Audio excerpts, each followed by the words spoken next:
ನೀನು ನನ್ನನ್ನು ತೊರೆದ ಏಕೆ ತಾಯಿ? ಅಲ್ಲಿ ನಾನು ಕಳೆದುಕೊಂಡು ಹೋದ ನನ್ನ ತಾಯಿಯನ್ನು ಪುನಃ ಪಡೆಯುವನೆ? 5 ಜನ ವೀರ ಪುತ್ರನನ್ನು ಪಡೆದ ಮಹಾನ್ ಜನನಿ. ಆ 5 ಜನ ಪುತ್ರನಿಗಿಂತಲೂ ನಿನ್ನ ಸ್ಥಾನವ ಮೊದಲೇ ಇದ್ದು ಪುತ್ರ. ಹಾಗಾದರೆ ಯಾವ ಅಧಿಕಾರ ಬಲದಿಂದ ನಾನು ಆ ಸ್ಥಾನವನ್ನು ಹೊಂದುವೆನು? ನಿನ್ನ ಜನ್ಮಾಂತರದ ನಿರ್ವಿಧಾಂತ ಬಲದಿಂದ. ಮಗು, ನಾನು ನಿನ್ನ ತಾಯಿ, ನೀನು ನನ್ನ ಜ್ಯೇಷ್ಠ ಪುತ್ರನು ಕಂದ, ನನ್ನ ಜ್ಯೇಷ್ಠ ಪುತ್ರನು. ಬೇಡ ತಾಯಿ, ನಾನು ಸೂತ ಕುಲದವನಾಗಿ ಬೆಳೆದು ಸೂತ ಕುಲದವನಾಗಿಯೇ ಬಾಳಿ ಬದುಕುವನು. ನನಗಿನ್ನಾವ ರಾಜ ಮರ್ಯಾದೆಯೂ ಬೇಡ. ಮಗು, ಹೇಗೆ ಮಗು ಈ ರೀತಿ ಮಾತನಾಡುವೆ? ಪಾಂಡವರ ರಾಜ ಸಿಂಹಾಸನವು ನಿಂದದು. ಅದನ್ನು ನೀನು ಪುನಃ ಪಡೆದುಕೊಳ್ಳಲು ಪ್ರಯತ್ನಿಸು ಕಂದ. ಬೇಡ ತಾಯಿ, ನನಗಾವ ರಾಜ ವೈಭೋಗಗಳು ಬೇಡ. ನಿನ್ನ ದುಃಖದ ಅಗ್ಗಿಷ್ಟಿಕೆಯು ನನ್ನ ಕ್ಷಮೆ, ನಿನ್ನ ದುಃಖದ ಅಗ್ಗಿಷ್ಟಿಕೆಯನ್ನು ಶಮನ ಮಾಡುವುದಾದರೆ ಆ ಪವಿತ್ರ ಗಂಗಾಜಲದಂತೆ ನಾನು ನಿನ್ನನ್ನು ಕ್ಷಮಿಸುವುದು ತಾಯಿ. ಅಯ್ಯೋ ಮಗು, ಈ ಶಬ್ದಗಳು 1000 ಪಾಲು ಕಠೋರವಾದ ಖಡ್ಗದಿಂದ ನನ್ನ ಹೃದಯವನ್ನು ಇರಿಯುತ್ತಿವೆ ಕಂದ, ಇರಿಯುತ್ತಿವೆ. 5 ಜನ ಮಕ್ಕಳನ್ನು ಪಡೆದಿದ್ದರೂ ನನ್ನ ಹೃದಯವು ಪಂಜೆಯಂತೆ ದುಃಖವೂ ನೀರಸವಾಗಿದೆ ಕಂದ, ನೀರಸವಾಗಿದೆ. ಅಂದು ನಿನ್ನನ್ನು ನೀರಿನಲ್ಲಿ ಬಿಟ್ಟ ಆ ಪಾಪಕ್ಕಾಗಿ ಇಂದು ಈ ತಾಯಿಯ ಹೃದಯವು ದುಃಖಮಯವಾಗಿದೆ ಕಂದ, ದುಃಖಮಯವಾಗಿದೆ. ಅಂದು ನಾನು ಮಾಡಿದ ಪಾಪಕ್ಕಾಗಿ ಒಂದು ಮಾತನ್ನು ಆಡಲು ನಾನು ನಿಶ್ಶಕ್ತಳಾಗಿದ್ದೇನೆ. ಆದರೆ ಇಂದು ನಿನ್ನ ಮಾತಿಗೋಸ್ಕರ ನಿನ್ನ ತಾಯಿಯು ಕಾಯುತ್ತಿದ್ದಾಳೆ. ನನ್ನನ್ನು ಕ್ಷಮಿಸು ಕಂದ, ನನ್ನನ್ನು ಕ್ಷಮಿಸು. ನಿನ್ನ ಕ್ಷಮೆಯ ಸಖಿಯಲ್ಲಿ ನನ್ನ ಪಾಪವು ದಗ್ಧವಾಗಲಿ ಕಂದ, ದಗ್ಧವಾಗಲಿ. ದಗ್ಧವಾಗಲಿ ಕಂದ,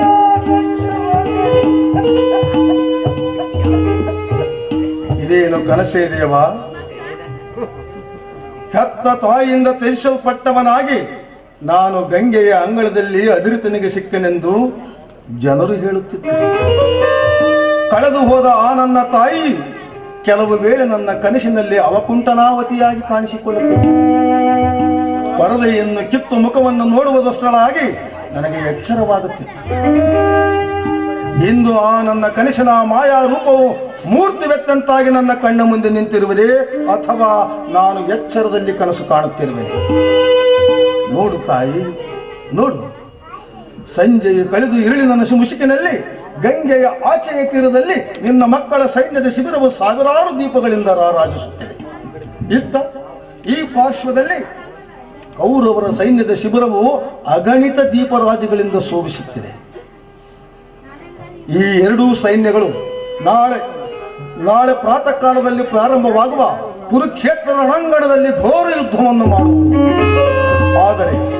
ಆದರೆ ಯುದ್ಧದ ಇಂದಿನ ದಿನದ ರಾತ್ರಿ ನನ್ನ ಶತ್ರುವಾದ ಅರ್ಜುನನ ತಾಯಿಯು ನನ್ನ ಬಳಿ ಬಂದು ದೀನವಾಣಿಯಿಂದ ನನ್ನ ಮನಸ್ಸಿನ ಪ್ರಸುಪ್ತ ಮಾತೃ ಪ್ರೇಮವನ್ನು ಬಡಿದೆಚ್ಚರಿಸುತ್ತಿದ್ದಳು. ಅವಳ ಕರುಣಾದೃಷ್ಟಿಯಿಂದ ಚೈತನ್ಯ ಹೊಂದಿದ ನನ್ನ ಹೃದಯವು ನನ್ನ ಶತ್ರುಗಳಾದ ಪಾಂಡುಪುತ್ರರನ್ನು ಆನಂದದಿಂದ ಸಹೋದರರೆಂದು ಅಪ್ಪಿಕೊಳ್ಳಲು ತವಕಿಸುತ್ತಿರು. ಹಾಗಾದ್ರೆ ತಡ ಮಾಡಬೇಡ ಕಂದ, ನನ್ನ ಜೊತೆ ಬಂದು ಬಿಡು. ಬರುವೆನು. ಸೂಜಿಗಲ್ಲನ್ನು ಕಂಡ ಕಬ್ಬಿಣದ ತುಂಡಿನಂತೆ ನಿನ್ನ ಆತ್ಮವು ನನ್ನನ್ನು ನಿನ್ನ ಕಡೆ ಸೆಳೆಯುತ್ತಿದೆ. ನಾನು ಆನಂದದಿಂದ ನಿನ್ನೊಡನೆ ಬರುವೆನು. ಆದರೆ ನನ್ನನ್ನು ಎಲ್ಲಿಗೆ ಕರೆದುಕೊಂಡು ಹೋಗುವೆ ತಾಯಿ? ನದಿಯ ಆಚೆಯ ದಡದಕ್ಕೆ. ಓಹೋ, ಅಲ್ಲಿ ನಾನು ಕಳೆದುಕೊಂಡ ನನ್ನ ತಾಯಿಯನ್ನು ಪುನಃ ಪಡೆಯುವೆನೆ? ಪಡೆಯುವೆ ಪುತ್ರ, ಸತ್ಯವಾಗಿಯೂ ಪಡೆಯುವೆ. ಹಾಗಿದ್ದರೆ ನೀನು ನನ್ನನ್ನು ತೊರೆದ ಏಕೆ? ಪಾಂಡು ವಂಶದ ಮಹಾವೃಕ್ಷದಿಂದ ನನ್ನನ್ನು ಕಿತ್ತು ಅಪಮಾನದ ವಿರುದ್ಧ ಕ್ಷೇತ್ರದಲ್ಲಿ ವಿಭಿನ್ನ ಸಮಾವರಣದಲ್ಲಿ ಬಿಟ್ಟೆ ಏಕೆ? ಕರ್ಣಾರ್ಜುನರ ಮಧ್ಯೆ ಸಹೋದರ ಸ್ನೇಹ ಸಂಬಂಧವನ್ನು ಕಡಿದು ಅವರೀರ್ವರ ಮಧ್ಯೆ ದ್ವೇಷ ಪರ್ವತವನ್ನು ಸೃಷ್ಟಿಸಿ. ನೋಡು ತಾಯಿ, ನೋಡು, ಮಾತನಾಡಮ್ಮ. ಓ, ಮಾತನಾಡುವ ಇಷ್ಟವಿಲ್ಲ ನೀನು. ಹೋಗಲಿ ಬಿಡು, ನನ್ನ ಪ್ರಶ್ನೆಯು ನಿರುತ್ತರವಾಗಿಯೇ ಉಳಿಯಲಿ. ಆದರೆ ನನ್ನ ಯಾವ ಅಪರಾಧಕ್ಕಾಗಿ ನೀನು ನನಗೆ ಮಾತೃ ಪ್ರೇಮವನ್ನು ಕೊಡಲು ನಿರಾಕರಿಸಿದೆ ಎಂಬುದನ್ನು ಹೇಳದಿದ್ದರೂ ಹೋಗಲಿ. ಇಂದು ಅಂದು ನೀನು ನಿನ್ನ ಕೈಯಾರೆ ಕಿಚ್ಚು ಹತ್ತಿಸಿದ ಆ ಸ್ವರ್ಗಕ್ಕೆ ಪುನಃ ಇಂದು ಕರೆದುಕೊಂಡೋಗಲು ಬಂದೇಕ ತಾಯಿ. ಕುಮಾರ, ಈ ನಿನ್ನ ನಂದಿಗಳಿಗಂತಲೂ ಸಾವಿರ ಪಾಲು ಕಠಿಣವಾದ ವೀರ ಖಡ್ಗದಿಂದ ನನ್ನ ಹೃದಯವನ್ನು ಇರಿಯುತ್ತಿರುವೆ ಕಂದ, ಇರಿಯುತ್ತಿರುವೆ. ನಿನ್ನ ಕ್ಷಮೆಯ ಪಾಪದ ಸಿಖೆಯಿಂದ ನನ್ನ ಜೀವನವನ್ನು ಅರ್ಥವಾಗಲಿ ಕಂದ. 5 ಜನ ವೀರ ಪುತ್ರರನ್ನು ಪಡೆದ ಮಹಾನ್ ಜಗಜ್ಜನನಿ ನಿನ್ನ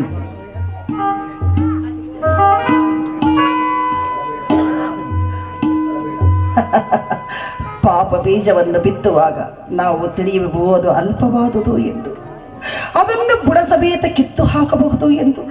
ಆದರೆ ವಿಧಿಯ ನಿಯಮವೇ ಬೇರೆ. ನಾವು ಬಿತ್ತಿದ ಬೀಜವೇ ಮರವಾಗಿ ಬೆಳೆದು ತನ್ನ ಮಿಷನ ಫಲವನ್ನು ನಮಗೆ ಉಣ್ಣಿಸುತ್ತದೆ. ಅಂದು ನಾನು ಅವಿವೇಕದಿಂದ ನೀರಿಗೆ ಬಿಟ್ಟ ಈ ಹತಭಾಗ್ಯ ಪುತ್ರನು ಎಂದು ತನ್ನ ಸಹೋದರನನ್ನೇ ಕೊಲ್ಲಲು ಕರಾಳ ರಾಕ್ಷಸನಾಗಿ ಅವತರಿಸಿದರೇ ದೇವ.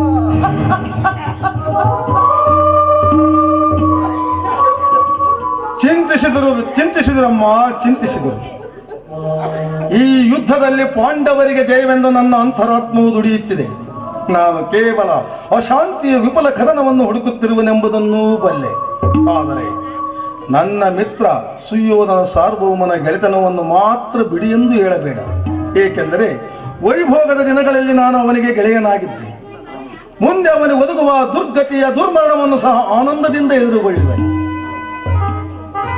ಅಮ್ಮ, ಈ ಜಗತ್ತಿನಲ್ಲಿ ಮನುಷ್ಯರಿಗಷ್ಟೇ ಅಲ್ಲ, ಪಶು ಪಕ್ಷಿ ಪ್ರಾಣಿಗಳಿಗೂ ನಿರಾಯಸವಾಗಿ ಸಿಗುವ ಮಾತೃ ಪ್ರೇಮವನ್ನು ಕೊಡಲು ನಿರಾಕರಿಸಿದ ನೀನು ಇನ್ನು ನನಗೆ ರಾಜಭೋಗದ ಆಸೆಯನ್ನು ತೋರಿಸುತ್ತಿರುವೆ. ನೀನು ಎಳೆತನದಲ್ಲಿ ಕಡಿದು ಹಾಕಿದ ಬಂಧು ಪ್ರೇಮದ ಸಸಿಯು ಒಣಗಿ ಹೋಗಿರುವುದು.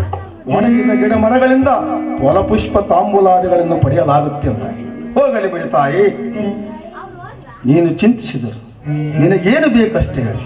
ಮಗು, ನನ್ನ ಕೊನೆಯ ಮಾತನ್ನಾದರೂ ನಡೆಸಿಕೊಡು. ಖಂಡಿತ ಮಗು, ದೊಡ್ಡ ಬಾಣ ತೊಡುವುದಿಲ್ಲ ಎಂದು ನನಗೆ ವಚನವನ್ನು ಕೊಡು ಮಗು.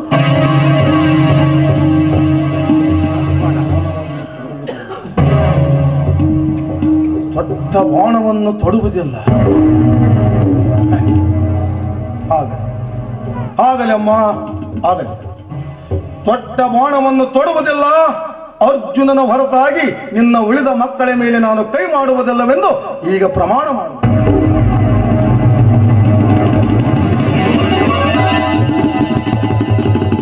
ಅಮ್ಮ, ಈ ಯುದ್ಧದಲ್ಲಿ ನಾನು ಮಡಿದರೂ ನಿನಗೆ 5 ಜನ ಪಾಂಡವರು ಹಾಗೆಯೇ ಉಳಿಯುವರು. ಒಂದು ವೇಳೆ ಅರ್ಜುನನು ಮಡಿದರೂ ನನ್ನನ್ನು ಸೇರಿ ನಿನಗೆ ಯಥಾ ಪ್ರಕಾರ 5 ಜನ ಪಾಂಡವರು ಉಳಿಯುವರು. ಆದರೆ ಈ ಅನಾಥ ಕರ್ಣನ ಗತಿ ಏನು ತಾಯಿ? 10 ತಿಂಗಳು ಹೊರಲಿಲ್ಲ, ನನ್ನನ್ನು ಹೆರಲಿಲ್ಲ. ತುತ್ತು ಮಾಡಿ ತೊಟ್ಟಿನಲ್ಲಿ ಮಲಗಿಸಿ ಕೈ ತಟ್ಟಿ ಲಾಲಿ ಹಾಡಲಿಲ್ಲ. ಚಂದಮಾಮನನ್ನು ತೋರಿಸುತ್ತಾ ಅಳುವ ಕಂದನನ್ನು ಅಪ್ಪಿಕೊಳ್ಳಲಿಲ್ಲ.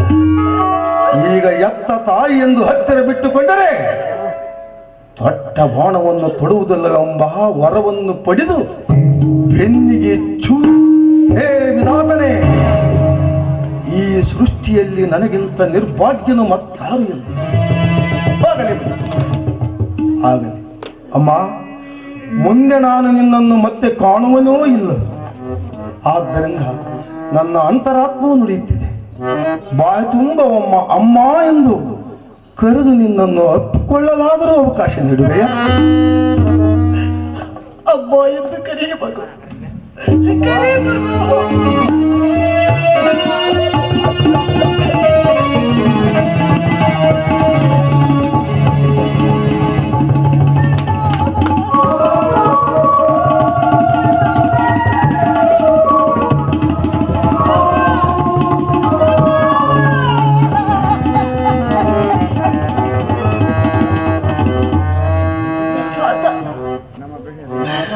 ಸೃಷ್ಟಿಯ ಅಮೃತ ಮುಷ್ಟಿಯಿಂದ ಈ ಕುಂತಿಯನ್ನು ಸೃಷ್ಟಿಸಿದೆಯೋ ನೀನು.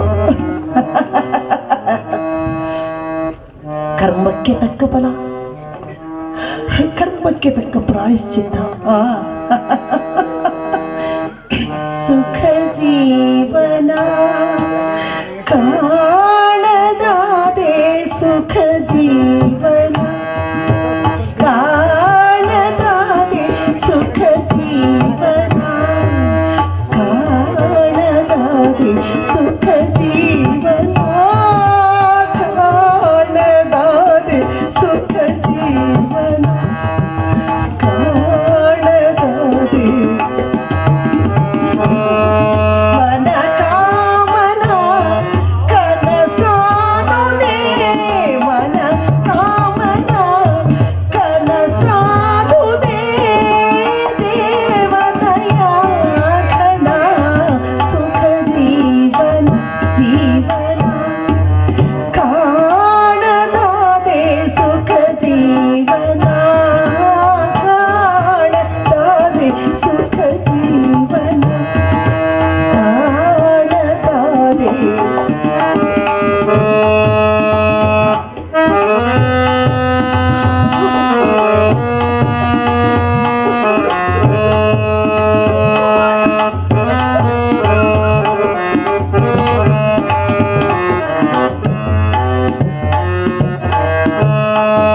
ಜಗಪಾಲನ ನುತಿಸುವೆನ, ಜಗಪಾಲನ ಜಗಪಾಲನ ಜಗಪಾಲನ ನುತಿಸುವೆನ, ಕರುಣಾಘನ ದಯಮಾರದೆ, ಕರುಣಾಘನ ದೀನ ದಯಾಘನ ಸುಖ ಜೀವನ ಕಾಣದಾದೆ, ಸುಖ ಜೀವನ ಕಾಣದಾದೆ, ಸುಖ ಜೀವನ ಕಾಣದಾದೆ, ಸುಖ ಜೀವನ ಕಾಣದಾದೆ, ಸುಖ ಜೀವನ ಜೀವನ ಜೀವನ ಪರಿಪಾಲಿಸು.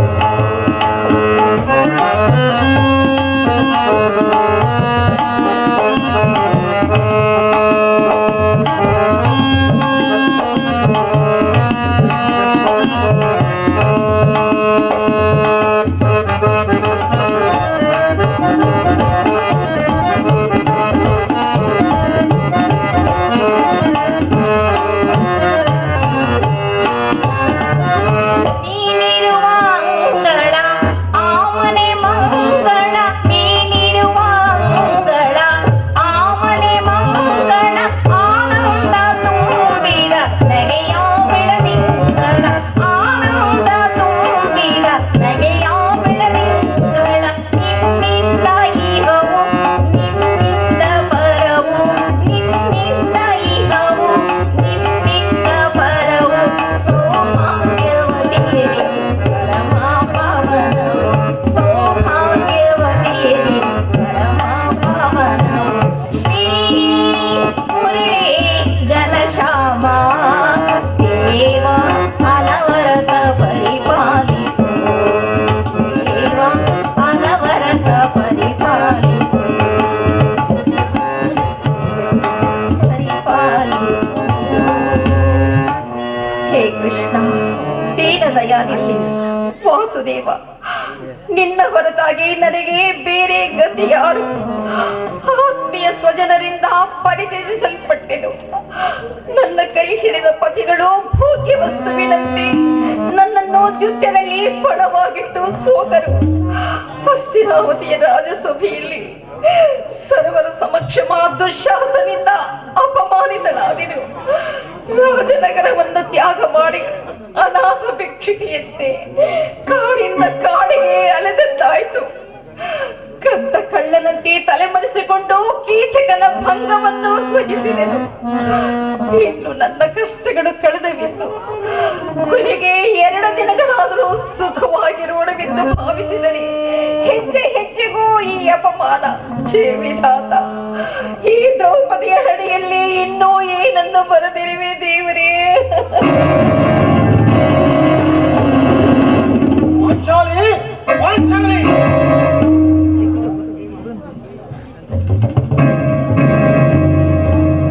ಏಕೆ ಈ ರೀತಿ ಚಿಂತಾಮಗ್ನಳಾಗಿರುವಳು? ಪಾಂಚಾಲಿ, ಪ್ರಿಯತಮೆ, ಹೀಗೆ ನಿಷ್ಕಾರಣವಾಗಿ ಅಳುತ್ತಿರುವೆ. ಯಾರದು? ನಾನು ನಿಷ್ಕಾರಣವಾಗಿ ಅಳುತ್ತಿಲ್ಲ. ಪಾಂಚಾಲಿ ಅಳಿವೆಗೆ ಒಂದಲ್ಲ 10 ಕಾರಣಗಳಿರುವವು. ನೀವು ಪುರುಷರು ಯಾರಾದರೂ ನಿಮ್ಮನ್ನು ದುರ್ವಾಕ್ಯಗಳನ್ನಾಡಿದರೆ, ಅಪಮಾನ ಮಾಡಿದರೆ ನೀವೇ ಅವರಿಗೆ ಪ್ರತಿಕಾರ ಮಾಡುವಿರಿ. ಆದರೆ ಸ್ತ್ರೀಯರ ವಿಚಾರ ಹಾಗಲ್ಲ. ಅನ್ನ ವಸ್ತ್ರಗಳಿಗಾಗಿ ಅವರು ಪರರನ್ನು ಆಶ್ರಯಿಸಬೇಕು. ಆತ್ಮ ಗೌರವವನ್ನು ರಕ್ಷಿಸಿಕೊಳ್ಳಲು ಅವರಿಗೆ ಅನ್ಯರ ಆಶ್ರಯವೂ ಬೇಕು.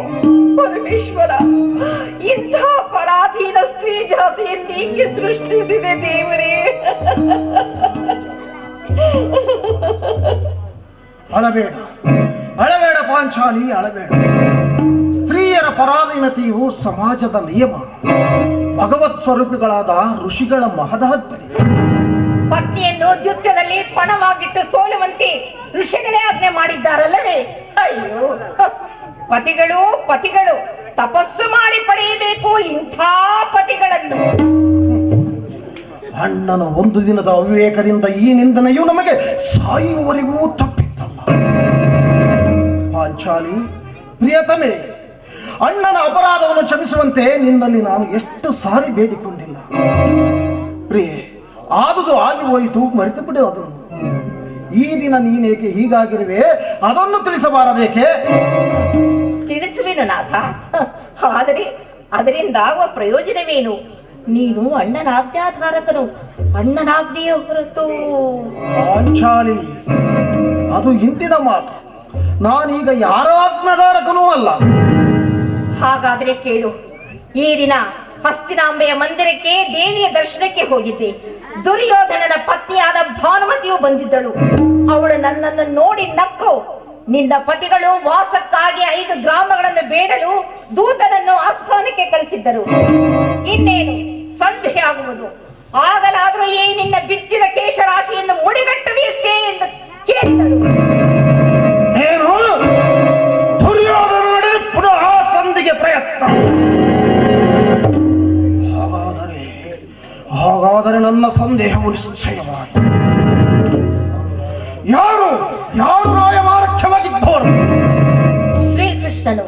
ಶ್ರೀಕೃಷ್ಣ?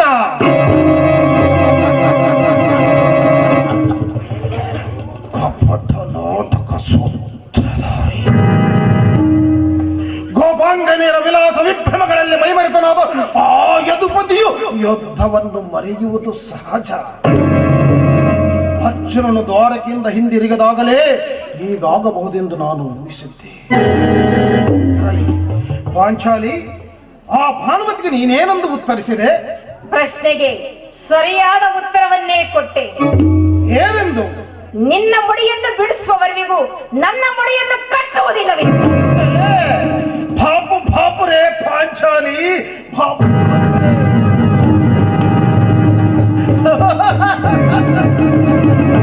ಚಮತ್ಕಾರವಾದ ಉತ್ತರವನ್ನೇ ಕೊಟ್ಟಿರುವೆ ಪಾಂಚಾಲಿ. ಯಾವಾಗಲೂ ನೀನು ನಮ್ಮೊಡನೆ ಕದನವಾಡುವುದರಲ್ಲಿಯೇ ನಿನ್ನ ಚತುರತೆಯನ್ನು ಮರೆತಿರುವೆ ಎಂದು ಭಾವಿಸಿದ್ದೆ ನಾನು. ನೆನಪಿದೆಯೇ? ನೀನು ಹಿಂದೆ ಒಂದು ದಿನ ಈ ನನ್ನ ಬಿಚ್ಚಿದ ಕೇಶರಾಶಿಯನ್ನು ನೋಡಿ ಕುರುಕುಲಾಂತಕ ಕಾಳರಾತ್ರಿ ಎಂದು ಸಂಬೋಧಿಸಿದೆ ಮತ್ತು ಹೇಳಿದೆ. ಪಾಂಚಾಲಿ, ಪುನಃ ನನ್ನ ಬಾಯಿಂದ ಪ್ರತಿಜ್ಞಾ ವಾಕ್ಯಗಳನ್ನು ಕೇಳಬಯಸಿರುವೆಲ್ಲವೇ? ಪಾಂಚಾಲಿ, ಮಾಡಿದ ಪ್ರತಿಜ್ಞೆಯನ್ನು ಮರೆಯುವಂತ ಹೇಳಿಯಲ್ಲ ಈ ಭೀಮ. ಹೇಳುವುದು ಮಾತ್ರವಲ್ಲ, ಆಡಿದಂತೆ ಮಾಡಬೇಕೆಂಬುದೇ ನನ್ನ ಇಚ್ಛೆ. ಆದ್ರೆ ಸುಮ್ಮನೆ ಇಚ್ಛಿಸಿದರೆ ಏನಾಗುವುದು? ನೀನು ಅಣ್ಣನ ಆಜ್ಞಾಧಾರಕನು, ಅಣ್ಣನ ಆಜ್ಞೆಯ ಹೊರತು. ಪಾಂಚಾಲಿ ಪಾಂಚಾಲಿ, ನಡೆಸಬೇಡ ನನ್ನನ್ನು. ನಾನೀಗ ಯಾರ ಆಜ್ಞಾಧಾರಕನಲ್ಲ. ಶಾಂತಿಯನ್ನು ಬಯಸುವವರು ಸಂಧಿ ಪ್ರಸ್ತಾಪದಲ್ಲಿ ತೊಡಗಲಿ. ನಾನು ಯುದ್ಧವನ್ನು ಕಾತುರದಿಂದ ಎದುರು ನೋಡುತ್ತಿದ್ದೇನೆ. ಅಗ್ರಜನು ದುರ್ಯೋಧನ ಅನಂತ ಅಪರಾಧಗಳನ್ನು ಕ್ಷಮಿಸಬಹುದು. ಆದರೆ ಈ ಚಂಡ ಭೀಮ ಎಂದೆಂದಿಗೂ ಆ ದುರ್ಯೋಧನನ್ನು ಕ್ಷಮಿಸಲಾರ. ನೋಡೋಣ, ಆಗಲೇ ಭೀಮಸೇನನ ಸಂಧಿಯ ಪ್ರಸ್ತಾಪವನ್ನು ತಿಳಿದು ಕೆರಳಿದ ಸಿಂಹದಂತೆ ವಿಜೃಂಭಿಸುತ್ತಿರುವನು. ಈ ಸಾರಿ ಅವನ ಕೋಪಕ್ಕೆ ದ್ರೌಪದಿಯೂ ಕಾರಣವೆಂದು ತೋರಿ. ಶ್ರೀಕೃಷ್ಣ ಪರಮಾತ್ಮನು ಹೇಳುತ್ತಿದ್ದನು, ಜಗತ್ತಿನ ಸುಖ ದುಃಖಗಳಿಗೆ ಸ್ತ್ರೀಯರೇ ಮೂಲ ಕಾರಣವೆಂದು. ಅರ್ಜುನ, ಕೌರವರೆಡನ ಯುದ್ಧಕ್ಕಿಂತ ಈ ನನ್ನ ಸಹೋದರನ ಕೋಪವನ್ನು ಶಮನ ಮಾಡುವುದೇ ನನಗೆ ದುಸ್ಸಾಧ್ಯವಾಗಿದೆ. ಭೀಮಸೇನ, ಇದೇನು ನನ್ನಲ್ಲಿ ಕೋಪವೇ ನಿನಗೆ? ಪಾಂಚಾಲಿ, ಅಣ್ಣನೇಗೆ ಕೋಪಿಸಿಕೊಂಡಿರುವನು? ಏಕೆ? ಈ ನನ್ನ ಬಿರುಗೂದಲು ನಿಮ್ಮ ಪ್ರಶ್ನೆಗೆ ಉತ್ತರ ಕೊಡಬಲ್ಲದು. ಅಗ್ರಜ, ನನಗೆ ಯಾರ ಮೇಲೆಯೂ ಕೋಪವಿಲ್ಲ. ಅರ್ಜುನನ ಮುಖದಿಂದ ನಿನಗೊಂದು ಮಾತನ್ನು ಹೇಳಬೇಕಿದ್ದನು. ಅದನ್ನು ನಿಮ್ಮಿಬ್ಬರ ಸಮ್ಮುಖದಲ್ಲಿಯೇ ಹೇಳಿಬಿಡುವೆನು. ಈ ಸಂಧಿಯ ಪ್ರಸ್ತಾಪವು ನಿಮಗೆ ಉಚಿತವಾಗಿ ಕಾಣಬಹುದು. ಅರ್ಜುನನು ಅನುಮೋದಿಸಬಹುದು, ನಕುಲ ಸಹದೇವರು ಸುಮ್ಮನಿರಬಹುದು. ಆದರೆ ಈ ದಾಸ್ಯವೃತ್ತಿಯನ್ನು ಪಾಂಡವರ ಕಳಂಕವೆಂದು ನಾನು ಭಾವಿಸುವೆನು. ಕಂಡವರ ಮನವ ಬಾಗಿಲಲ್ಲಿ ನಿಂತು ದರಿದ್ರ ಭಿಕ್ಷುಕರಂತೆ ಭಿಕ್ಷಾಯಾಚನೆ ಮಾಡುವುದು. ಪಾಂಡು ರಾಜೇಂದ್ರನು ನಮ್ಮನ್ನು ಪುತ್ರರನ್ನಾಗಿ ಪಡೆಯಲಿಲ್ಲ. ಈ ಸಂಧಿ ಪ್ರಸ್ತಾಪವು ನಿಮಗೆ ಉಚಿತವಾಗಿ ಕಾಣಬಹುದು. ಆದರೆ ಇನ್ನೊಂದು ಗಳಿಗೆಯೂ ನಾನು ಇದನ್ನು ಸಹಿಸಲಾರೆ. ಯುದ್ಧಕ್ಕಾಗಿ ನಿಮ್ಮ ಅನುಮತಿಯನ್ನಾಗಲಿ ಅರ್ಜುನನ ಸಹಾಯವನ್ನಾಗಲಿ ನಾನು ಕೇಳುವುದಿಲ್ಲ. ನಾನು ಮತ್ತು ನನ್ನ ಈ ಗದೆ ಇವೆರಡೇ ಇಡೀ ಕುರುಕುಲವನ್ನೇ ಸಮೂಲವಾಗಿ ನಾಶ ಮಾಡಬಲ್ಲ. ನೀವು ನಿಶ್ಚಿಂತೆಯಿಂದ ಸಂಧಿ ಪ್ರಸ್ತಾಪ ಮಾಡುತ್ತೀರಿ. ನನ್ನ ಪ್ರತಿಜ್ಞೆಯಂತೆ ನಾನು ನಡೆಯುವೆನು. ಪ್ರಿಯ ಸಹೋದರ ಭೀಮಸೇನ, ನಿನ್ನ ಕೋಪವನ್ನು ತಡೆಯುವ ಶಕ್ತಿ ನನ್ನಲ್ಲಿಲ್ಲ ತಮ್ಮ. ಕೋಪ ಮಾಡಬೇಡ ಅಣ್ಣ. ಧರ್ಮರಾಜನು ನಮಗಿಂತ ಹಿರಿಯವನು. ಆತನ ವಿರುದ್ಧಕ್ಕೆ ಇಷ್ಟವಾಗಿ ಯುದ್ಧವನ್ನು ಮಾಡುವುದು ನಮಗೆ ಅನುಚಿತ. ಏನು ಹೇಳುವೆ ಪಾಂಚಾಲಿ? ಧರ್ಮವೆಂದು ಹಂಬಲಿಸುತ್ತಾ ಕ್ಷತ್ರಿಯ ಧರ್ಮವೇನೆಂಬುದನ್ನು ಮರೆಯುವುದು ನಿಮಗೆ ಉಚಿತವೆನಿಸಿತಲ್ಲವೇ? ಯುದ್ಧದಂತೆ ಶಾಂತಿ ರಕ್ಷಣೆಯು ಕ್ಷತ್ರಿಯರ ಕರ್ತವ್ಯ. ಪಾಂಚಾಲಿ, ಯುದ್ಧವು ಎಂಥ ಘೋರ ಕರ್ಮವೆಂಬುದನ್ನು ನೀನು ತಿಳಿದಿಲ್ಲ. ನಾವು ಅಭಿಮಾನಕ್ಕೆ ಹೊಸರಾಗಿ ಯುದ್ಧವನ್ನು ಪ್ರಾರಂಭಿಸಿದರೆ ಮುಂದೆ ಆಗುವ ಅವಿಚಾರಕ್ಕಾಗಿ ದುಃಖಿಸಬೇಕಾಗುತ್ತದೆ. ಅದಕ್ಕಾಗಿಯೇ ನಾನು ಇಷ್ಟೊಂದು ಸಂಧಿಗಾಗಿ ಪ್ರಯತ್ನಿಸುತ್ತಿರುವೆ. ರಾಜೇಂದ್ರ, ಧೌಮ್ಯನನ್ನು ಸಂಧಿಗೆ ಕಳುಹಿಸಿ ಅಪಮಾನ ಹೊಂದಿದರೆ ಕುಲಪುರೋಹಿತನನ್ನು ಕಳಿಸಲು ಇದು ಮದುವೆಯ ಔತಣವಲ್ಲವೆಂಬ ಪರಿಜ್ಞಾನವೂ ನಿಮಗಿಲ್ಲದೆ ಹೋಯಿತು. ದುರ್ಯೋಧನನು ನಿಮಗೆ ತಕ್ಕ ಉತ್ತರವನ್ನೇ ಕೊಟ್ಟನು. ಈಗ ಶ್ರೀಕೃಷ್ಣನನ್ನು ಪುನಃ ಅಪಮಾನಕ್ಕೆ ಗುರಿಪಡಿಸಿದರಲ್ಲ ಎಂಬುದೇ ನನ್ನ ಚಿಂತೆ. ಏನೇ ಕೋಲಾಹಲ? ಪ್ರಾಣೇಶ್ವರ, ಅರ್ಜುನ, ನನಗಿನ್ನೆಲ್ಲರೂ ಸಾಧ್ಯವಿಲ್ಲ. ಈ ಸಂಧಿಯ ಫಲಾಫಲಗಳನ್ನು ಕೇಳುವುದರಿಂದ ನನಗಾವ ಪ್ರಯೋಜನವೂ ಇಲ್ಲ. ನಿಮ್ಮ ಅಪೌರುಷ ವರ್ತನೆಯ ಪುರಸ್ಕಾರವು ನಿಮಗೆ ಇರಲಿ. ಪ್ರತಿಜ್ಞೆಯಂತೆ ನಡೆಯುವ ಸ್ವಾತಂತ್ರ್ಯ ಮಾತ್ರ ನನಗಿರಲಿ. ಅದು ಯದುಪತಿಯು ನಮ್ಮನ್ನು ನೋಡಿ ಇತ್ತ ಕಡೆಗೆ ಬರುತ್ತಿರುವನು. ಆತನಿಂದ ರಾಜ್ಯಸಭೆಯ ಸಮಾಚಾರವನ್ನು ತಿಳಿದುಕೊಂಡು ಬಳಿಕ ನಿನ್ನಿಷ್ಟದಂತೆ ಮಾಡು. ಶ್ರೀಕೃಷ್ಣ ಪರಮಾತ್ಮನಿಗೆ ಪಾಂಡವ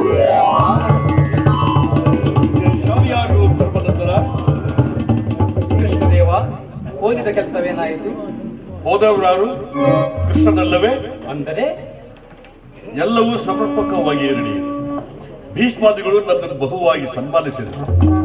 ಸ್ವಯಂ ಧೃತರಾಷ್ಟ್ರರು ನನ್ನ ರಾಜ್ಯಸಭೆಯಲ್ಲಿ ಸ್ವಾಗತಿಸಿ ವಿಧ ವಿಧವಾಗಿ ಉಪಚರಿಸಿದರು. ಸಂಧ್ಯೆ ವಿಚಾರವಷ್ಟೇ ನಡೆಯುತ್ತಲ್ಲವೇ? ನಡೆಯಿತು.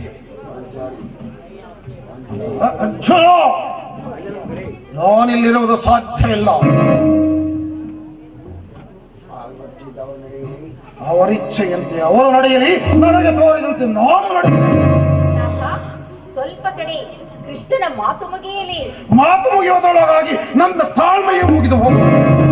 ಯದುಪತಿ, ಸಭೆಯಲ್ಲಿ ಏನೇನು ನಡೆಯಿತು? ಎಲ್ಲವೂ ತಕ್ಕ ರೀತಿಯಲ್ಲಿ ನಾನು ನಿರೀಕ್ಷಿಸಿದ್ದಂತೆಯೇ ನಡೆಯಿತು. ನಾನಿನ್ನು ತಡೆಯಲಾರೆ.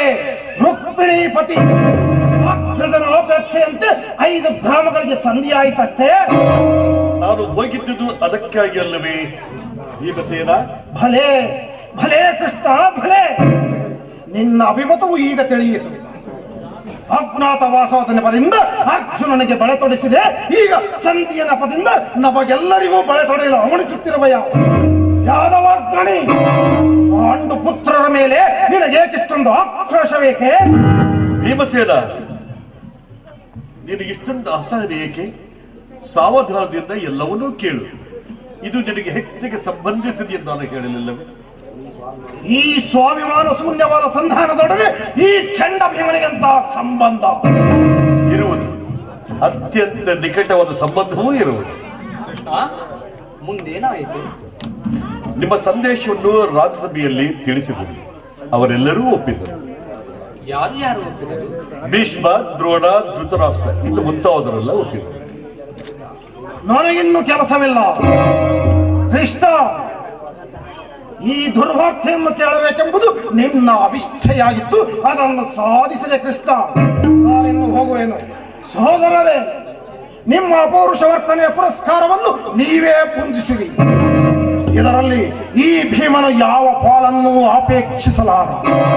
ಪಾಂಚಾಲಿ, ಈ ಭೀಮನು ಬದುಕಿದ್ದರೆ ಭೀಮನು ನಿನ್ನ ಸೇಡನ್ನು ತೀರಿಸಿಯೇ ತೀರುವನು. ಭೀಮಸೇನ, ನಿನಗಿಷ್ಟೊಂದು ಆಕ್ರೋಶವೇ? ನೀನು ನಿಜವಾಗಿಯೂ ಹಿಡಿಂಬಾಪತಿಗೆ. ಇಲ್ಲದ್ರೆ ಇಷ್ಟೊಂದು ಕೋಪವಿಲ್ಲದಿದ್ದರೆ ಆ ರಕ್ಕಸಿಯನ್ನು ಆಳುವುದು ಹೇಗೆ ಸಾಧ್ಯ? ಸ್ವಲ್ಪ ಸಮಾಧಾನವನ್ನು ತಂದುಕೊಂಡು ನನ್ನ ಮಾತನ್ನು ಪೂರ್ಣವಾಗಿ ಕೇಳು. ಕೃಷ್ಣ, ಈ ಸ್ವಾಭಿಮಾನ ಶೂನ್ಯವಾದ ಸಂಧಾನದೊಡನೆ ಈ ಚಂಡ ಭೀಮನಿಗಂತಹ ಸಂಬಂಧ ಇರುವುದು. ಅತ್ಯಂತ ನಿಕಟವಾದ ಸಂಬಂಧವೂ ಇರುವುದು. ದುರ್ಯೋಧನನು ನಿನಗೆ ಒಂದು ಸಂದೇಶವನ್ನು ಕಳಿಸಿರುವನು. ಏನು? ದುರ್ಯೋಧನನ ಸಂದೇಶ?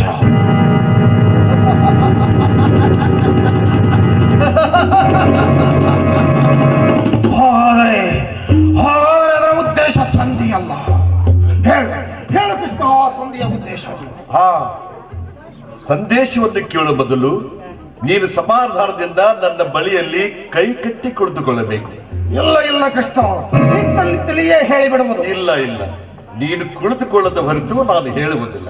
ಕೃಷ್ಣ, ಈ ಪರಿಹಾಸ ಬೇಕೆ? ನಿನ್ನನ್ನು ಕಂಡರೆ ಭೀಮಸೇನ ನನಗಷ್ಟೊಂದು ಭಯವಾಗುವುದು. ಭೀಮಸೇನ, ನಿನ್ನ ಗಡಿಯನ್ನು ಸ್ವಲ್ಪ ದೂರವಾಗಿ ನಂತರ ನನ್ನ ಪಾರ್ಶ್ವದಲ್ಲಿ ಬಂದು ಕುಳಿತುಕೋ. ಆಗ ನಿನಗೆ ಪ್ರಿಯವಾದ ಸಂದೇಶವನ್ನು ಹೇಳಿದೆ. ಆಗಲಿ ಕೃಷ್ಣ, ನಿನ್ನ ಇಚ್ಛೆ ಅಂತ ಹೇಳಿ ಕುಳಿತುಕೊಳ್ಳುವ.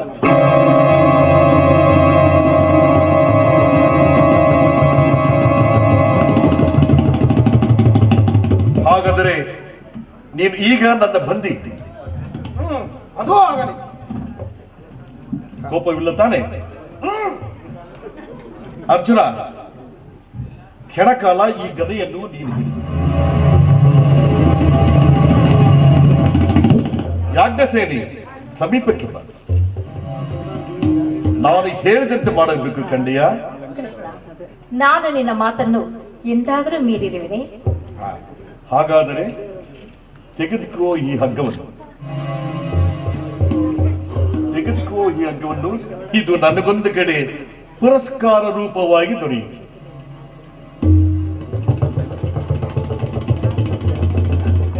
ಈ ಹಗ್ಗದಿಂದ ನಿನ್ನ ಗಂಡನ ಕೈಗಳನ್ನು, ಅಂದರೆ ಭೀಮಸೇನನ ಕೈಗಳನ್ನು ಭದ್ರವಾಗಿ ಬಂಧಿಸಿದೆ. ಇದೇನು ಪರಿಹಾಸ? ಶತ್ರುಗಳ ಹೆಡಮರಿಯಲ್ಲಿ ಬಿಡಿಸುವುದರಲ್ಲಿ ನೀನು ಪಂಡಿತಿಯಂತೆ. ಹಾಗೆಯೇ ಭೀಮಸೇನನ ಕೈಗಳನ್ನು ಗಟ್ಟಿಯಾಗಿ ಕಟ್ಟಲು ಬರುವುದೇನೋ ನೋಡು. ಭೀಮಸೇನ, ನಿನಗೆ ಸಂದೇಶವನ್ನು ಕೇಳುವ ಇಚ್ಛೆ ಇದ್ದರೆ ಕೃಷ್ಣನ ಆದೇಶದಂತೆ ನನ್ನ ಕೈಗಳನ್ನು ಬಂಧಿಸಿ.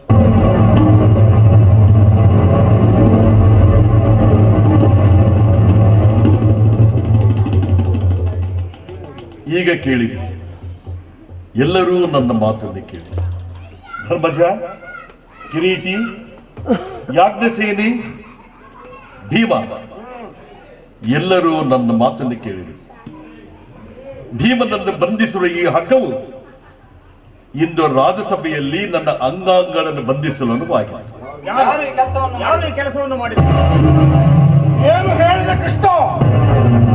ಈ ಹಗ್ಗದಿಂದ ನಿನ್ನನ್ನು ಬಂಧಿಸಲಚ್ಚಿಸಿದರೆ ಯಾರು ಯಾರು ಆ ದುರಾತ್ಮರು?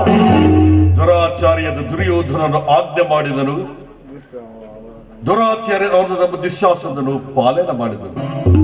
ಇಂಥ ಸಾಹಸ ಕಾರ್ಯ ಮತ್ತಾರಿಗೆ ಸಾಧ್ಯ? ಯಾಜ್ಞಸೇನಿ, ನನ್ನ ಕೈಗಳನ್ನು ಬಿಡಿಸು. ಅಗ್ರಜ, ಈ ನೀಚ ಕೃತ್ಯದಿಂದ ದುರ್ಯೋಧನ ದುರಾಭಿಮಾನವು ಶಿಖರವನ್ನು ಮುಟ್ಟಿತು.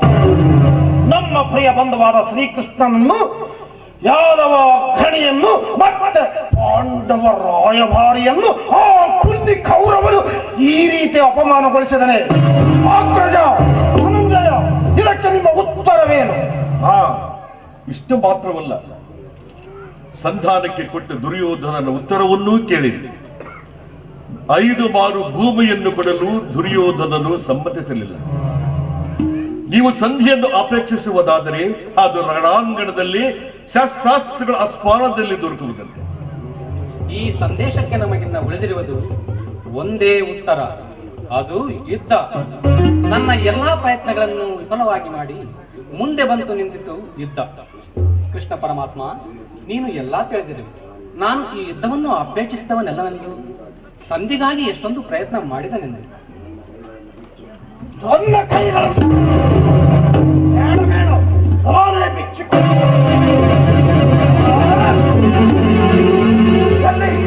ಎಲ್ಲಿ ನನ್ನ ಗದೆ? ಎಲ್ಲವೂ ಕೇಳಿದೆ.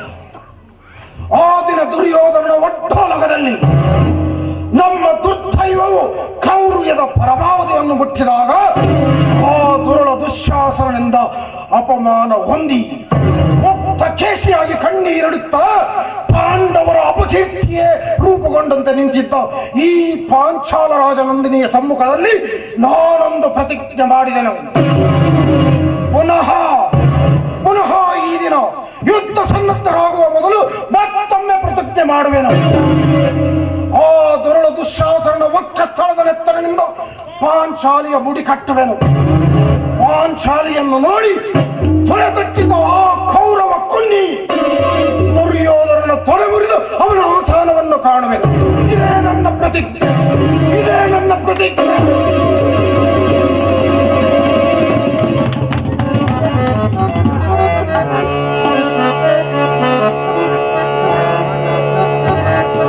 ಗುರುಕುಲ ಸಂಹಾರ ಕಿ ಅವತಾರ, ಗುರುಕುಲ ಸಂಹಾರ ಕಿ ಅವತಾರ, ಧರ್ಮದ ವಿಜಯ, ಧರ್ಮದ ವಿಜಯ, ಧರ್ಮದ ವಿಜಯ, ಧರ್ಮದ ವಿಜಯ, ಮರ್ಮವ ನದಿಯಲ್ಲಿ ಜಲ ಸಮುದಾಯ, ಮರ್ಮವ ನದಿಯಲ್ಲಿ ಜಲ ಸಮುದಾಯ, ಗುರುಕುಲ ಸಂಹಾರ ಕಿ ಅವತಾರ, ಗುರುಕುಲ ಸಂಹಾರ ಕಿ ಅವತಾರ.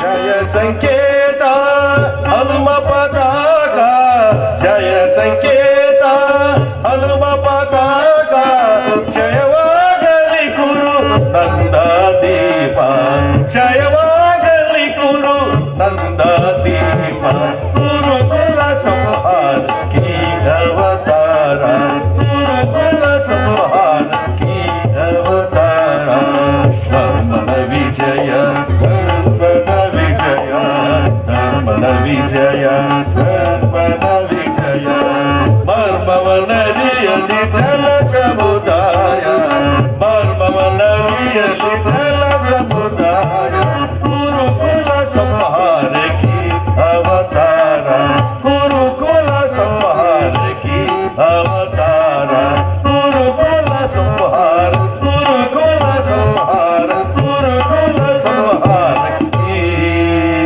ಅವತಾರ. ಯುದ್ಧವು ಛತ್ರ ನೀತಿಯ ಪ್ರಳಯ, ಧರ್ಮದ ಮಹಾವಿಪ್ಲವ. ಮನುಷ್ಯನನ್ನು ಸೃಷ್ಟಿಸಿದ ವಿಜಾತನು ಯುದ್ಧವನ್ನು ಸೃಷ್ಟಿಸಲಿಲ್ಲ. ಮದೋನ್ಮತ್ತನಾದ ಮನುಷ್ಯನು ತನ್ನ ಹೃದಯದಿಂದ ಕಟಿತ ತೆಗೆದ ಕಾಲಕೂಟ ವಿಷವದು. ಪರರಾದರೇನು ತನ್ನವರಾರನೇನು ಎಲ್ಲರನ್ನೂ ತನ್ನ ಉದರದಲ್ಲಿ ಮುಚ್ಚಿಟ್ಟುಕೊಂಡು ನಾಮಾವಶೇಷವನ್ನಾಗಿ ಮಾಡುವುದು. ಮಗು, ನನ್ನ ಮಾತನ್ನು ಕೇಳಿ, ಯುದ್ಧದ ಚಿಂತೆಯನ್ನು ಬಿಡು. ದರಿದ್ರ ಭಿಕ್ಷಿಕೆಯಂತೆ ನಿನ್ನ ದ್ವಾರದಲ್ಲಿ ನಿಂತಿರುವ ಶಾಂತಿಯ ಮೂರ್ತಿಯನ್ನು ನಿರಾಕರಿಸಿ ಯುದ್ಧಕ್ಕೆ ಆಹ್ವಾನವನ್ನು ಕೊಡಬೇಡ ಪುತ್ರ. ಅಮ್ಮ, ಈ ಅಪೌರುಷ ವಾಕ್ಯಗಳನ್ನು ಕೇಳಿ ನಾನು ಬೇಸತ್ತಿರುವುದು. 100 ಜನ ವೀರ ಪುತ್ರ ಹೆತ್ತ ವೀರ ಮಾತೆಯು ಒಂದು ಅಲ್ಪದ ಯುದ್ಧದ ಸಲುವಾಗಿ ಇಷ್ಟೊಂದು ಕಾತುರಳಾಗುಳೆ ಇಲ್ಲ. ಯುದ್ಧವು ಕ್ಷತ್ರಿಯ ಧರ್ಮ. ನಾನು ಕ್ಷತ್ರ ಧರ್ಮವನ್ನು ಪಾಲಿಸುವುದು. ಇದನ್ನು ಆಶೀರ್ವದಿಸುತ್ತಾಯಿ. ಧರ್ಮದ ರಹಸ್ಯವನ್ನು ನೀನರಿಯಲಾರಿ ಪುತ್ರ, ನೀನರಿಯಲಾರಿ. ಧರ್ಮಕ್ಕಾಗಿ ಮಾನವರು ತಮ್ಮ ದೇಹವನ್ನೇ ತ್ಯಾಗವನ್ನಾಗಿ ಮಾಡುವರು. ಧರ್ಮವು ತ್ಯಾಗದ ಪವಿತ್ರ ಸ್ಥಾನ. ಲೋಭದ ಜೀವಂತ ನರಕವಲ್ಲ. ಲೋಭಗ್ರಸ್ತನಾದ ನೀನು ಪಾಂಡವರನ್ನು ನಾನಾ ರೀತಿಯಿಂದ ಹಿಂಸಿಸಿದೆ. ತುಂಬಿದ ರಾಜಸಭೆಯಲ್ಲಿ ದ್ರೌಪದಿಯ ಮಾನಭಂಗ ಮಾಡಲು ಪ್ರಯತ್ನಿಸಿದೆ. ಹೆಣ್ಣಿನಿಂದ ಪಡೆಯಬೇಕಾದ ಮಾನ ಸಮ್ಮಾನಗಳನ್ನು ನೀನು ತಿರಸ್ಕರಿಸಿದೆ. ನಿನ್ನಂತ ನೀಚನು, ದುರ್ಮಾರ್ಗನು ಧರ್ಮದ ದಾರಿಯನ್ನು ತಿಳಿಯುವುದು ಹೇಗೆ ಸಾಧ್ಯ?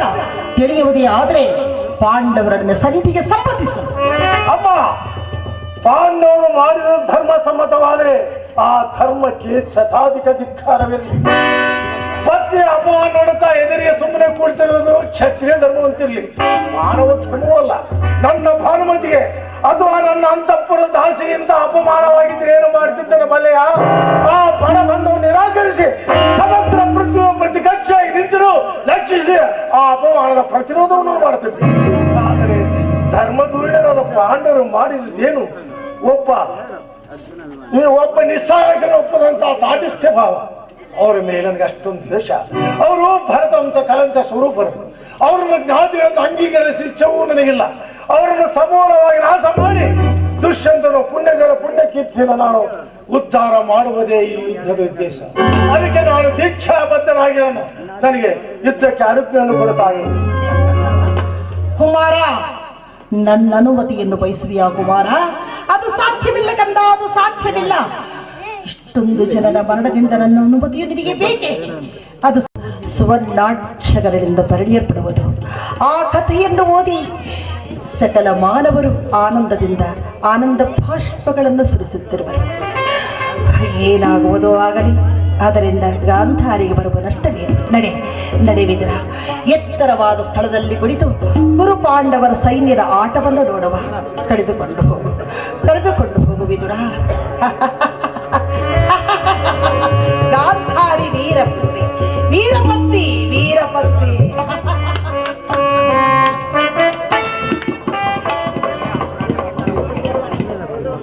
ವಾಸುದೇವ, ಉಭಯ ಸೈನ್ಯಗಳ ಮಧ್ಯೆ ನನ್ನ ರಥವನ್ನು ನಿಲ್ಲಿಸಿ ನನ್ನೊಡನೆ ಯುದ್ಧ ಮಾಡಲು ಸಿದ್ಧರಾಗಿ ನಿಂತಿರುವ ವೀರರನ್ನು ಒಂದು ಸಾರಿ ನೋಡುವೆನು. ತಮ್ಮ ಪ್ರಾಣಗಳನ್ನು ತೃಣಪ್ರಾಯವಾಗಿ ಪರಿಗಣಿಸಿ ಕುರುಕ್ಷೇತ್ರದಲ್ಲಿ ಸಮ್ಮಿಳಿತರಾಗಿರುವ ಕ್ಷತ್ರಿಯ ಯೋಧರನ್ನು ನನಗೆ ತೋರಿಸಿ. ನಿನ್ನ ಇಚ್ಛೆ ಅರ್ಜುನ. ನೋಡು, ಕೌರವನ ಚಂದ್ರಂಬಲ ಸಮೇತವಾದ ಸೈನ್ಯವು ಪ್ರಚಂಡ ಚಂಡಮಾರುತದಿಂದ ಉನ್ಮಿಲಿತವಾದ ಸಾಗುತ್ತದೆ. ಕೌರವೇಶ್ವರನ ತನಗೆ ಪ್ರಿಯರಾದ ಕಣ್ಣ ದುಶ್ಯಾಶ್ವರನೊಡನೆ ಅಶ್ವರನಾಗಿ ಸೇನಾ ರಚನೆಯನ್ನು ಪರಿಶೀಲಿಸುತ್ತಿರುವ ಅವರ ಹಿಂದೆಯೇ ಸಿಂಧೂರು ರಾಜನ ಸೈನ್ಯವನ್ನು ಬಲಗಡೆ ಒಂದೇ ವಿಧವಾದ ಚತುರಸ್ರ ರಥದಲ್ಲಿ ಕುಳಿತಿರುವವರೇ ಕೌರವೇಶ್ವರನ 98 ಮಂದಿ ಸಹೋದರರು. ಆ ಸಮೂಹದಲ್ಲಿಯೇ ದುರ್ಯೋಧನದ ಮಕ್ಕಳು ಇರುವರು. ಅವರ ರಕ್ಷಣೆಗಾಗಿ ಧನುರ್ಧಾರಿಯಾದ ದ್ರೋಣನು ಸ್ವಲ್ಪ ಮುಂದೆ ನಿಂತಿರುವ ಆ ಪಾರ್ಶ್ವದಲ್ಲಿಯೇ ದ್ರೋಣನ ಮಗನ ಅಶ್ವತ್ಥಾಮನು ನಿಂತಿರುವ ವಲ್ಕಲಧಾರಿಯಾಗಿ ಗಂಭೀರ ಮುದ್ರೆಯಿಂದ ನಮ್ಮ ಕಡೆ ಇತ್ತ ನೋಡು ಅರ್ಜುನ. ಸ್ವರ್ಣಮಯವಾದ ಅಸ್ತ್ರಾಸ್ತ್ರ ಶೋಭಿತ ರಥದಲ್ಲಿ ಶ್ವೇತ ವಸನಧಾರಿಯಾಗಿ ಕುಳಿತಿರುವ ಆ ಮಹಾಪುರುಷನೇ ಕೌರವರ ಸೇನಾಪತಿ ಭೀಷ್ಮ. ನರಕೂದಲಿನ ತುಂಬಿನ ಅವನ ಮಸ್ತಕದಲ್ಲಿ ವಜ್ರ ಖಚಿತವಾದ ಅಧಿಕಾರ ಮಗಟು ಬೆಳಗುತ್ತಿರುವುದು ನೋಡಬಾರ್ದ. ಆತನೇ ನಿಮ್ಮ ಪಿತಾಮಹ ಭರತವಂಶದ ಕೀರ್ತಿ ಜ್ಯೋತಿ. ಯುದ್ಧವನ್ನು ಪ್ರಾರಂಭಿಸುವ ಮೊದಲು ಆ ಮಹಾಪುರುಷನಿಗೆ ವಂದಿಸು. ಆಜ್ಞೆ ವಾಸುದೇವ. ಭೀಷ್ಮ ಪೂಜ್ಯ ಪಿತಾಮಹ ವಂದಿಸುವೆನು. ಅರ್ಜುನನ ಪ್ರಣಾಮಗಳನ್ನು ಸ್ವೀಕರಿಸು. ವಾಸುದೇವ, ನನ್ನ ಜೀವನದಲ್ಲಿ ಎಂತಹ ಪವಿತ್ರವಾದ ಸಮಯ. ನನ್ನ ಮನಸ್ಸಿನಲ್ಲಿ ಹುಟ್ಟುತ್ತಿರುವ ಭಾವನೆಗಳನ್ನು ನಿನಗೆ ತಿಳಿಸಬಲ್ಲನಾದರೆ ಇದೇನು ಅರ್ಜುನನ ಪತನವು ಅಥವಾ ಉತ್ಥಾನವು? ಮಿತ್ರ, ಏನಾಯಿತು? ಏಕೆ ವಿಚಿತ್ರನಾಗಿರುವೆ? ಏನು ಹೇಳಲಿ ಕೃಷ್ಣ? ಅಂಗ ಪ್ರತ್ಯಂಗಗಳಲ್ಲಿ ದಾರುಣ ಜ್ವಾಲೆ, ಬೇಸಿಗೆಯ ಬಿಸಿಲಿನಿಂದ ಬೆಂದ ತಾವರೆಯಂತೆ ಮುಖವು ಬಾಡಿರುವುದು, ಶರೀರದಲ್ಲಿ ಕಂಪನವು, ರೋಮಾಂಚನವು ಹುಟ್ಟುತ್ತಿರುವುದು, ಕಾಲುಗಳಲ್ಲಿ ನಿಲ್ಲುವ ತ್ರಾಣವಿಲ್ಲ, ಗಾಂಡೀವವು ಕೈಯಿಂದ ಕಳಚಿತು. ನಾನು ನೋಡುತ್ತಿರುವುದೇನಲ್ಲ, ಇವರೆಲ್ಲರೂ ನನ್ನ ಬಂಧು ಬಾಂಧವರು, ಗುರು ಹಿರಿಯರು, ಮಿತ್ರರು, ಜ್ಞಾತಿಗಳು. ಇವರಲ್ಲೆಷ್ಟು ಜನರ ಧಮನಿಗಳಲ್ಲಿ ಭರತ ವಂಶದ ಪವಿತ್ರ ರಕ್ತವು ಹರಿಯುತ್ತಿರುವುದನ್ನು ನೀನು ಬಲ್ಲೆಯ? ರಾಜ್ಯದ ಮೇಲಿನ ಆಸೆಯಿಂದ ನಾನೀ ಗುರುವದೆಗೆ ಸಮ್ಮತಿಸಲಾರೆ. 3 ಲೋಕದ ಸಾರ್ವಭೌಮತ್ವದ ಪದವಿಯ ಸಲುವಾಗಿ ನಾನೀ ಜ್ಞಾತಿವದೆಯನ್ನು ಮಾಡಲಾರೆ. ರಥವನ್ನು ಹಿಂದಕ್ಕೆ ತಿರುಗಿಸಿಬಿಟ್ಟ. ನನಗೆ ಯುದ್ಧವೂ ಬೇಡ. ಅರ್ಜುನ, ಏನಾಯಿತು? ಕುತಸ್ವ ಕಸ್ಮಲಮಿದಂ ವಿಷಮೇ ಸಮುಪಸ್ಥಿತಂ. ಕುತಸ್ವ ಕಸ್ಮಲಮಿದಂ ವಿಷಮೇ ಸಮುಪಸ್ಥಿತಂ. ಅನಾರ್ಯ ಜುಷ್ಟಮ ಸ್ವರ್ಗಮ ಕೀರ್ತಿಕರಮ ಅರ್ಜುನ.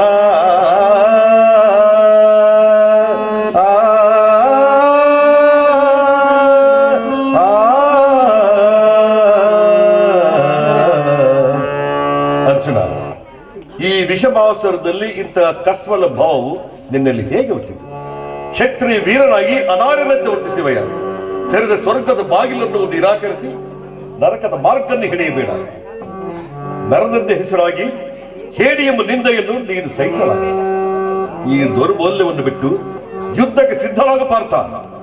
ವಾಸುದೇವ, ಗುರು ಸೈನ್ಯದ ಕಡೆಗೆ ಒಮ್ಮೆ ದೃಷ್ಟಿಸಿ ನೋಡು.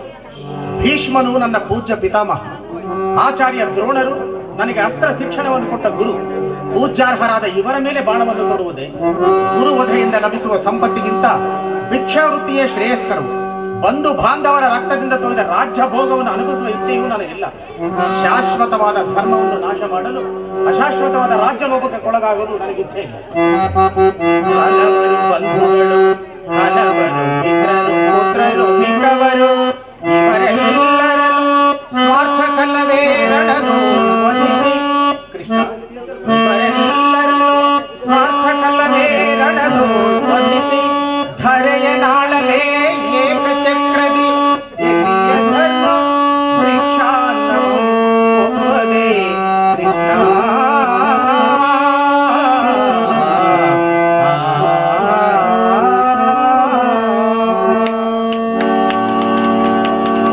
ಯಾರನ್ನು ಯಾರು ವಧಿಸುವುದು ಅರ್ಜುನ? ದೇಹಿನೋಸ್ಮಿನ್ ಅರ್ಜುನ, ದೇಹಿನೋಸ್ಮಿನ್ ಯಥಾ ದೇಹಿ ಕೌಮಾರಂ ಯೌವನಂ ಜರಾ.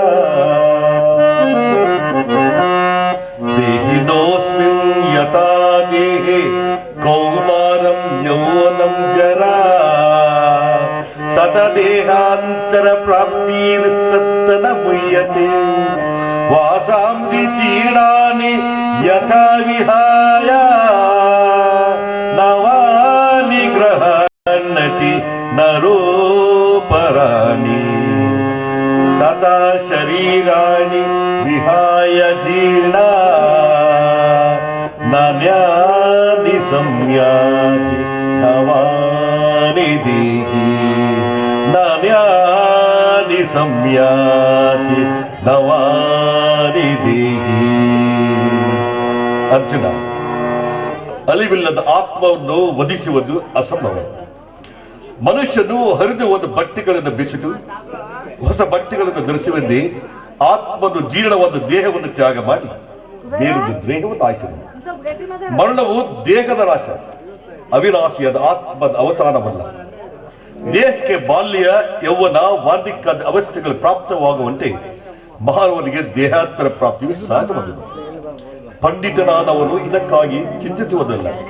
ಈ ಭೀಷ್ಮ ದ್ರೋಣರು, ನೀನು ನಾನು ಹಿಂದೆ ಅನೇಕ ಸಾರಿ ಜನಿಸಿರುವವು, ಮುಂದೆಯೂ ಜನಿಸಿರುವವು.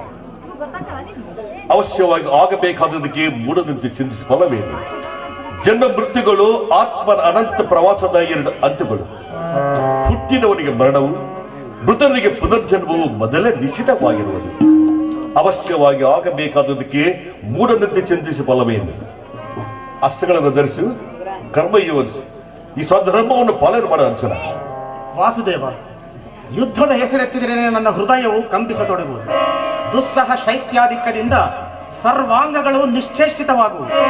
ನಾನು ಹೇಡಿಯಲ್ಲ, ಆದರೂ ಪಾಪ ಭೀತಿಯಿಂದ ಯುದ್ಧೋನ್ಮುಖನಾಗಿರುವೆ. ವಾಸುದೇವ, ಯುದ್ಧದ ಹೊರತಾಗಿ ಕ್ಷತ್ರಿಯನಿಗೆ ಮತ್ತಾವ ಧರ್ಮವೂ ಇಲ್ಲವೇ? ಅರ್ಜುನ, ಸ್ವಧರ್ಮ ಪಾಲನೆಯಲ್ಲಿ ಪ್ರಾಣಗಳನ್ನಾದರೂ ತ್ಯಜಿಸಬಹುದು, ಆದರೆ ಪರಧರ್ಮಾವಲಂಬನು ಅನರ್ಥಕಾರಿ. ನೆನಪಿರಲಿಲ್ಲ ಅರ್ಜುನ, ಇದು ಧರ್ಮ ಯುದ್ಧ. ಈ ಯುದ್ಧದಿಂದ ನೀನು ನಿವೃತ್ತಿ ಆದರೆ ಸ್ವಧರ್ಮವನ್ನು ಉಲ್ಲಂಘಿಸಿದ ಪಾಪಕ್ಕೆ ಗುರಿಯಾಗಿದೆ. ಆ ಕೀರ್ತಿ ಭಾಜನೆನಿಸುವೆ. ನಿನ್ನಂತೆ ಸಂಭಾವಿತನಿಗೆ ಆ ಕೀರ್ತಿಯು ಮರಣಕ್ಕೆ ಗೋರುತರವಾದ. ಶತ್ರುಗಳು ಹೇಳಿ ಎಂದು ನಿಂದಿಸುವರು, ಆತ್ಮೀಯರು ವಂಚಕನೆಂದು ಅಳೆಯುವರು. ಆದುದರಿಂದ ಈ ಮನೋವಿಕಾರವನ್ನು ಬಿಟ್ಟು ಸ್ವಧರ್ಮವನ್ನು ಪಾಲನೆ ಮಾಡು. ಕರ್ಮವು ಪೌರುಷದ ಲಕ್ಷ್ಮಣ. ಆ ಕರ್ಮ ನಡೆದ ಮಾನವನ ಜೀವನದ ಸವದಂತೆ ಸರ್ವರ ನಿಂದೆಗೂ ಪಾತ್ರನು, ಸರ್ವರಿಂದ ವರ್ಜಿತನು. ನಾನಿಂದ ಕರ್ಮ ಭ್ರಷ್ಟವಾಗಬೇಡ ಪಾರ್ಥ. ವಾಸುದೇವ, ಈ ಯುದ್ಧದಲ್ಲಿ ನನ್ನ ನಿರ್ದಿಷ್ಟ ಕರ್ಮವೇನು? ಧರ್ಮ ನಾಶವೋ ಅಥವಾ ಧರ್ಮ ರಕ್ಷಣೆಯೋ?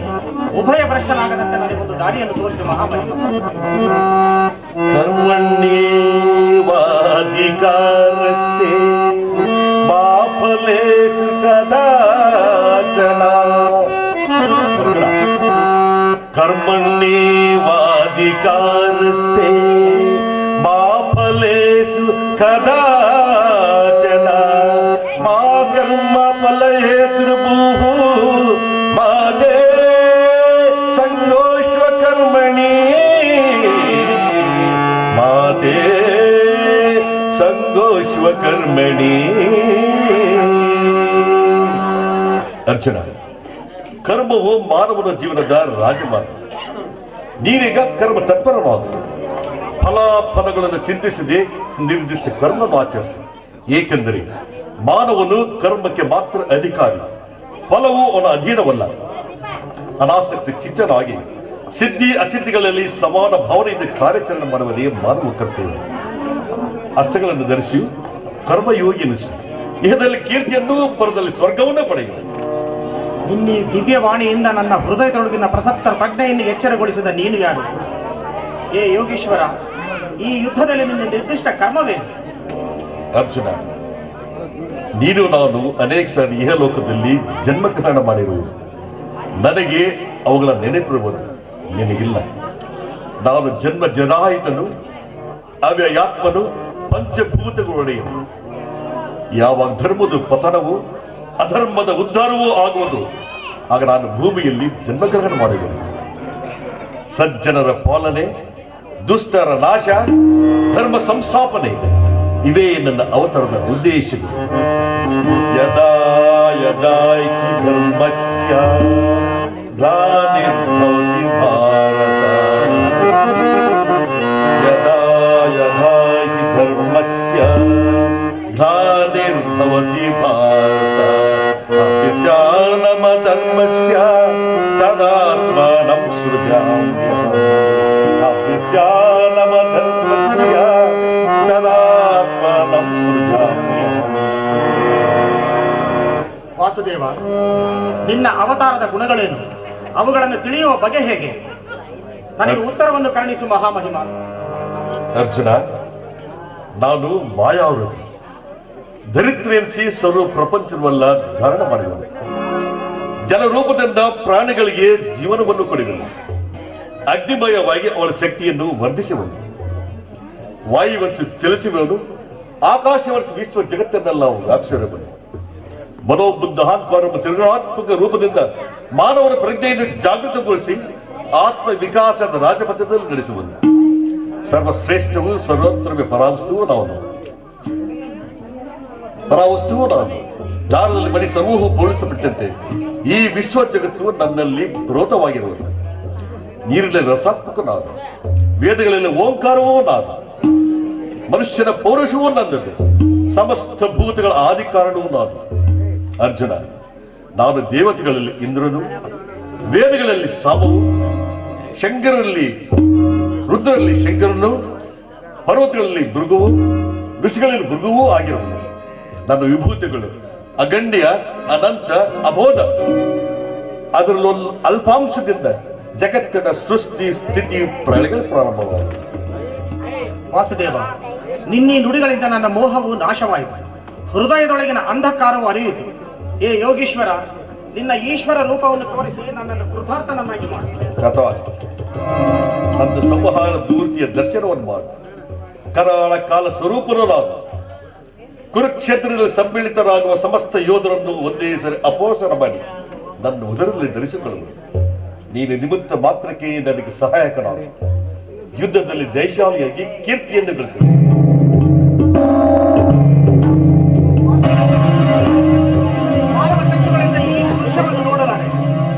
ಕರುಣೆಯನ್ನು ತೋರಿಸಿ ಮಹಾನ್ ಮಹಿಮಾ. ಶಾಂತರೂಪನಾದ ದೇವ, ಶಾಂತರೂಪನಾದ ಭಕ್ತ ಪರಾಧೀನ, ಭಕ್ತರ ಹೃದಯದಲ್ಲಿ ಆನಂದ ತರಂಗಗಳೆಬ್ಬಿಸುವ ನಿನ್ನ ಸುಧಾ ಮಧುರದಲ್ಲಿ, ಗೋಪಿಕಾ ವಲ್ಲಭ, ನಲನಾ ಚಿತ್ತರಂಜಕವಾದ ನಿನ್ನ ಸುಧಾ ಮಧುರವನ್ನು ತೋರಿಸು. ಕಷ್ಟ ಮಾಡಬೇಕ ಅರ್ಜುನ, ಧೈರ್ಯವನ್ನು ತೋರು. ನನ್ನ ಸೌಮ್ಯ ಮೂರ್ತಿಯ ದರ್ಶನವನ್ನು ಮಾಡು. ಪ್ರಶಾಂತ ಜಲರಾಶಿ, ಗಂಭೀರ ಜಲರಾಶಿ ನಿಶ್ಚಯವಾಗಿ ಚಲಿಸುವ ನಾವಿಯಂತೆ ನನ್ನ ಹೃದಯವು ಶಾಂತವಾಗಲಿ. ಈ ಕುರುಕ್ಷೇತ್ರ ರಕ್ತ ಪ್ರಳಯದಲ್ಲಿ ನಿನ್ನ ನೌಕೆಯು ಪ್ರಕಷ್ಟವಾಗದಂತೆ ನೋಡಿಕೊಂಡು ನಾನು ಸುರಕ್ಷಿತವನ್ನು ರಕ್ಷಿಸಲು ಕರಡಧರ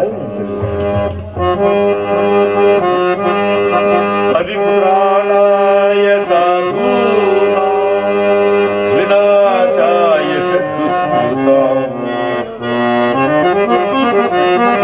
ಪರಿತ್ರಾಣಾಯ ಸಾಧೂನಾಂ ವಿನಾಶಾಯ ಶತ್ರುಸ್ಮೃತಾಂ ಧರ್ಮ ಸಂಸ್ಥಾಪನಾರ್ಥಾಯ ಸಂಭವಾಮಿ ಯುಗೇ ಯುಗೇ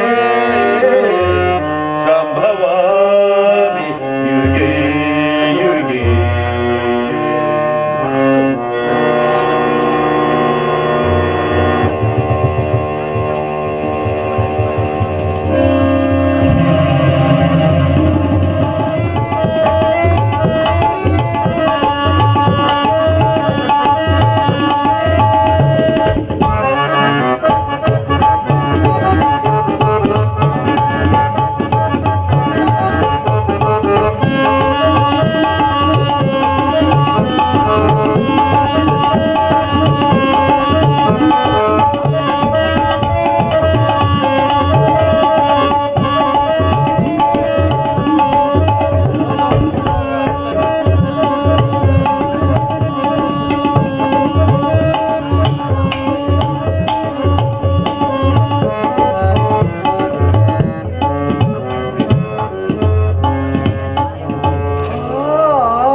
ಅಯ್ಯೋ, ವಸಂತದ ಅಲ್ಪ ವೃಷ್ಟಿಯಂತೆ ಆಕಸ್ಮಿಕವಾಗಿ ಎನ್ನ ಹೃದಯವು ಭಾರವಾಗಿರು. ಕುರುಕ್ಷೇತ್ರದಿಂದ ನನ್ನ ಕಾಲುಗಳು ಓಡಿ ಹೋಗಲು ತವಕಿಸುತ್ತಿರುವವು. ಎದುರಿಗೆ ನಿಂತ ತರುಣ ರಸಿಕರನ್ನು ನೋಡಿದರೆ ಹೆಂಗಸಿನಂತೆ ಲಜ್ಜೆಯಿಂದ ತಲೆಬಾರು. ಕವಚಗಳು ಭಾರವಾಗಿ ತೋರುವವು, ಶಸ್ತ್ರಾಸ್ತ್ರಗಳು ಭಾರವಾಗಿ ತೋರುವವು. ಕವಚಗಳನ್ನು ಬಿಟ್ಟು ಸೂಕ್ಷ್ಮವಾದ ಚೀಲಾಂಕುಶವನ್ನು ಧರಿಸಿ ವಿಹರಲಿಚ್ಛಿಸುವೆನು. ವೀರನಂತೆ ಕಾದಾಡುವ ಬದಲು ನಾರಿಯಂತೆ ಅಬ್ಬಾ ಅಂತಃಪುರದಲ್ಲಿ ಶಯನಿಲು ಇಚ್ಛಿಸುವೆನು. ಹೌದು, ಈ ಹಠಾತ್ ಪರಿಣಾಮಕ್ಕೆ ಕಾರಣವೇನು?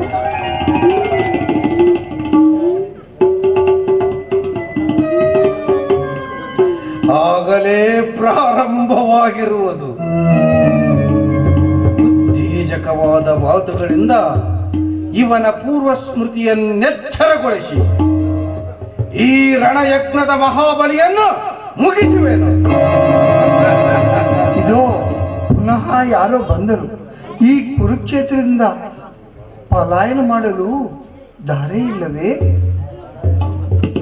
ಏಕೆ ಶಿಖಂಡಿ, ಯುದ್ಧ ರಂಗದಿಂದ ಓಡುತ್ತಿರುವಂತೆದೆಯಲ್ಲ? ಓಡುವುದು ಇಲ್ಲ, ಇಲ್ಲ, ನಾನು ಓಡುವುದಿಲ್ಲ. ನಿನ್ನ ಮನಸ್ಸಿನ ಪರಿವರ್ತನೆಯನ್ನು ಬಲ್ಲೆ ರಾಜಪುತ್ರ. ಚರ್ಮಗತವಾದ ನಿನ್ನ ಪೌರುಷವು ಈ ರಣದುಂದುಬಿಯ ತೀವ್ರ ದೊನೆಗೆ ಬೆದರಿ ತಲೆಮರೆಸಿಕೊಂಡಿತಲ್ಲವೇ? ಅದಕ್ಕೆ ನೀನೇನು ಮಾಡಬಲ್ಲೆ? ನಿನ್ನ ಪುರುಷ ದೇಹದಲ್ಲಿ ಹತಾಶಳಾದ ಅಂಬೆಯ ಅಪೌರುಷ ಆತ್ಮವು ಪ್ರತಿಷ್ಠೆಗೊಂಡಿರುವುದು. ಅಂಬೆ? ಅಂಬೆ ಯಾರು? ನಾನು ಅಂಬೆ ಅಲ್ಲ. ಅಂಬೆ ಕಾಶಿರಾಜನ ಪುತ್ರಿ, ಭೀಷ್ಮನ ಪ್ರಣಯನಿ. ನೆನಪಾಗಲಿಲ್ಲವೇ? ಅಂಬೆ, ಅಂಬಿಕೆ, ಅಂಬಾಲಿಕೆಯರು ಮೂವರು ಸಹೋದರಿಯರು. ಭೀಷ್ಮನವರನ್ನು ಸ್ವಯಂವರದಲ್ಲಿ ಅಪಹರಿಸಿ ಹಸ್ತಿನಾವತಿಗೆ ಕರೆತಂದನು. ಅಂಬಿಕೆ, ಅಂಬಾಲಿಕೆಯರು ವಿಚಿತ್ರ ವೀರ್ಯನ ಪಾಣಿಗ್ರಹಣ ಮಾಡಿದರು. ಭೀಷ್ಮನಲ್ಲಿ ಅನುರಕ್ತಳಾದ ಅಂಬೆಯು ತನ್ನನ್ನು ವರಿಸುವಂತೆ ಪರಿಪರಿಯಾಗಿ ಕೇಳಿಕೊಂಡಳು. ಆದರೆ ಪ್ರತಿಜ್ಞಾಬದ್ಧನಾದ ಭೀಷ್ಮನು ಅದಕ್ಕೆ ಸಮ್ಮತಿಸಲಿಲ್ಲ.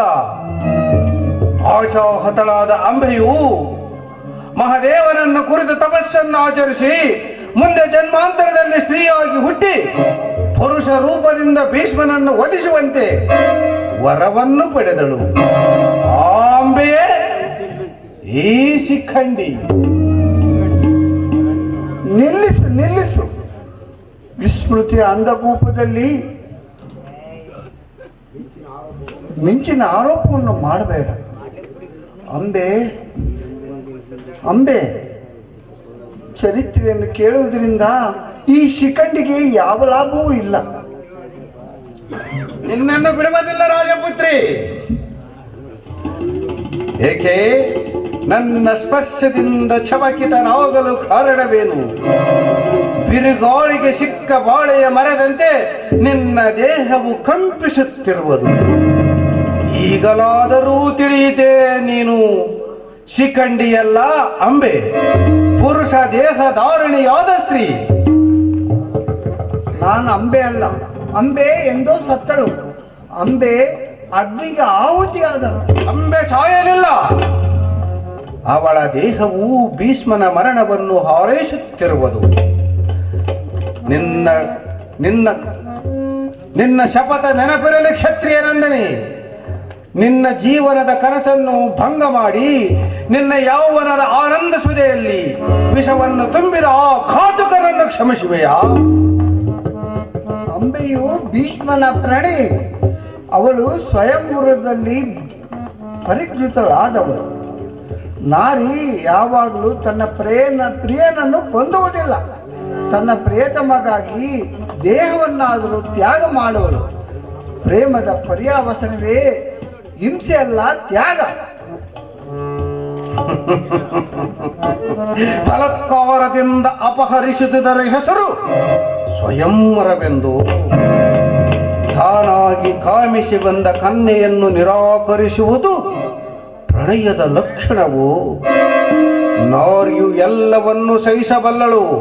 ಆದರೆ ಅವಳ ಸ್ವಾಭಿಮಾನಕ್ಕೆ ಎವೆಯಷ್ಟು ಕುಂದಾದರೂ ಸಹಿಸಲಾರಳು.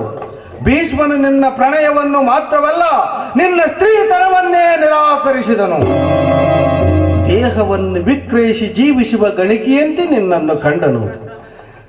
ನೀನು ಭೀಷ್ಮನ ಪ್ರಣಯಿಯಲ್ಲ, ಕ್ರೀತ ದಾಸಿ, ಪರಿತಕ್ತ ವೇಶ್ಯೆ. ಸ್ವಯಂವರಕ್ಕಾಗಿ ಬಂದಿದ್ದ ಸಮಸ್ತ ರಾಜರ ಸಮ್ಮುಖದಲ್ಲಿ ನಿನ್ನನ್ನು ಅಪಹರಿಸಿ ಲೋಕದ ದೃಷ್ಟಿಯಲ್ಲಿ ನಿನ್ನ ಕನ್ಯಾಭಾವವನ್ನು ತೊರೆದು ಕೊನೆಗೆ ಕರುಣಾರಹಿತನಾಗಿ ನಿನ್ನನ್ನು ತಿರಸ್ಕರಿಸಿದನು. ರಾಜಾದಿರಾಜರ ಮಸ್ತಕವನ್ನು ಅಲಂಕರಿಸಬೇಕಾಗಿದ್ದ ಮನೋಹರ ಪುಷ್ಪವನ್ನು ಕಾಡು ಹೂವಿನಂತೆ ತುಚ್ಛವಾಗಿ ಕಂಡನು.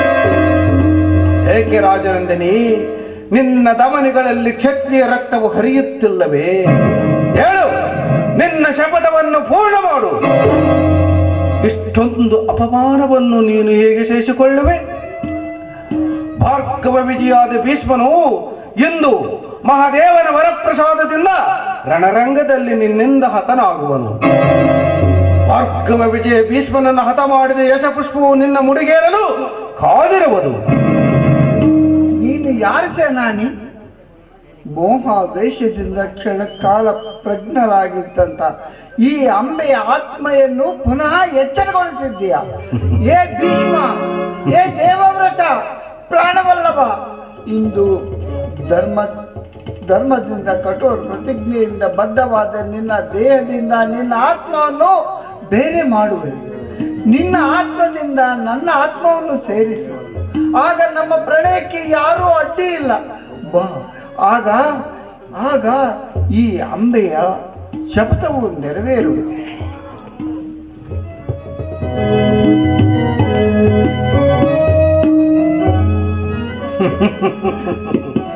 ಈ ಶಕುನಿಯು ಹೊತ್ತಿಸಿದ ಸೇಡಿ ನುರಿಗಾಳಿಯಲ್ಲಿ ತೂಗುತ್ತಿರುವುದು ಜಗದ ಜೋಕಾಲಿ.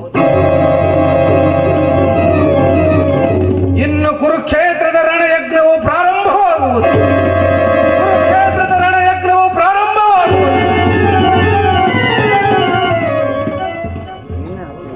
ಇದು ನಿನ್ನ ಪರೀಕ್ಷೆ ಅರ್ಜುನ. ನೋಡು, ಭೀಷ್ಮನ ಪ್ರಳಯಾತ್ಮಕ ಮೂರ್ತಿಯನ್ನು ಉತ್ತರ ಕುಮಾರನು ಹತರಾದರು. ಐರಾವತ ಶ್ವೇತದಲ್ಲಿ ಮಹಾವೀರರು ಪರಾಜಿತರಾದರು. ನಾಯಕನನ್ನು ಕಳೆದುಕೊಂಡು ಹಿಂದಿರುತ್ತೆ ನಮ್ಮ ಸೈನಿಕರು ದಿಕ್ಕಿಗೆ ಓಡುತ್ತಿರುವರು. ಇನ್ನು ಸಮಯವೆಲ್ಲ. ಪಾರ್ಥ, ಅಸ್ತ್ರಗಳನ್ನು ಧರಿಸು, ಈ ಭೀಷ್ಮನನ್ನು ವಧಿಸು. ಎಲ್ಲರೂ ಹೇಡಿಗಳು. ಈ ಕುರುಕ್ಷೇತ್ರದ ರಣರಂಗದಲ್ಲಿ ಭೀಷ್ಮನ ಸಮ್ಮುಖದಲ್ಲಿ ದೃಢಹಸ್ತದಿಂದ ಬಿಲ್ಲನ್ನು ಹಿಡಿಯಬಲ್ಲವರು ಯಾರೂ ಇಲ್ಲ. ಕುರುಕ್ಷೇತ್ರದ ರಕ್ತದ ನದಿಯಲ್ಲಿ ಎಲ್ಲೆಲ್ಲಿಯೂ ಹುಡುಕಿದನು. ಮೃತ್ಯುವಿನ ಅಂತಿಮ ಆವೇಶದಿಂದ ಉತ್ತೇಜಿತನಾಗಿ ಸೈನ್ಯದಲ್ಲೆಲ್ಲ ಹರಿಸಿದನು. ಭೀಷ್ಮನನ್ನು ಎದುರಿಸಬಲ್ಲ ವೀರನು ಒಬ್ಬನಾದರೂ ದೊರಕಲಿಲ್ಲ. ಇಂದೇನು ಭಾರತ ವರ್ಷವು ನಿರ್ವೀರ್ಯವಾಯಿತೆ? ಸಾವಧಾನ ಗಾಂಗೇಯ. ಯದುಪತಿಯು ಅರ್ಜುನನ ಸಾರಥಿಯಾಗಿರುವವರಿಗೆ ಪಾಂಡವರು ಅಜೇಯರು. ಆಹಾ, ಎಂತಹ ಮಹಿಮಾಮಯವಾದ ದೃಶ್ಯವಿದು. ನರನಾರಾಯಣರು ಒಮ್ಮೆಗೆ ಒಂದೇ ರಥದಲ್ಲಿ. ಅಸ್ಥಿರ ಜಗತ್ತಿನೊಡನೆ ಸ್ಥಿರವಾದ ದೈವೀತ್ವದ ಸಮ್ಮೇಳನ. ಜೀವನ ಸಂಗ್ರಾಮದಲ್ಲಿಯೂ ಹಾಗೆ. ದೇಹವೆಂಬ ರಥಕ್ಕೆ ಕಟ್ಟಲ್ಪಟ್ಟ ನಶ್ವರವಾದ ಇಂದ್ರಿಯಾಸ್ತ್ರಗಳನ್ನು ಅನಶ್ವರವಾದ ಆತ್ಮನು ನಡೆಸಿದೆ. ಧನ್ಯ ಧನಂಜಯ, ಧನ್ಯ. ಆದರೆ ನಿನಗೆ ಯುದ್ಧದಲ್ಲಿ ಮಾತ್ರ ನಿಸ್ತಾರವಿಲ್ಲ. ಯುದ್ಧಕ್ಕೆ ಸಿದ್ಧನಾಗು.